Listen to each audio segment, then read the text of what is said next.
In order for anyone to make a change, the first step to recovery from anything is to admit that you have a problem.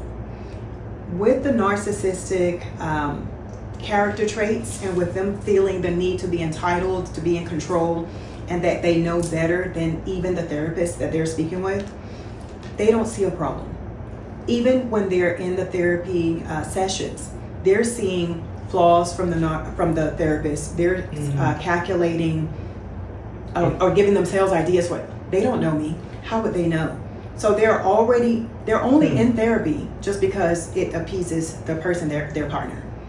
So sometimes it could be a threat. Well, you know what? If we don't go to therapy, then I'm just going to leave the relationship. Now the narcissist is benefiting, from the partner's energy, which is why they call it when the narcissist is kind of like feeding off of, the stress and the frustration and all of the emotional energy that the partner puts out. It's so amazing because the narcissists themselves do not manufacture any real feelings. So to watch you and yours is a way for them to be entertained and to feel a surface feeling, but not to the point where it's beneficial to the relationship, just to their own feeding, their own satisfaction, and sort of like confirming the idealization that they have, that they're perfect and they're good, because you're going off on a deep end on something and they're just sitting there like,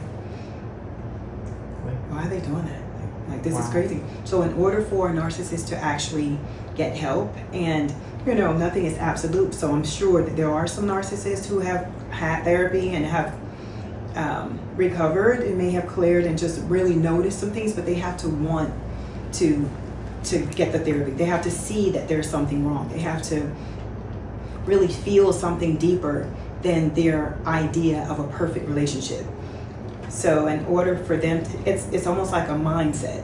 Like they have chosen to live their lives in this way to protect something deeper within.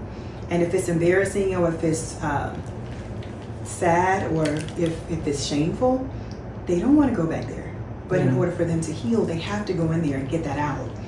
And then they can put everything on the table, cry, go through their, growth process. And it's a real process, because a lot of times narcissists have developed this idea to protect themselves, usually in their young adulthood.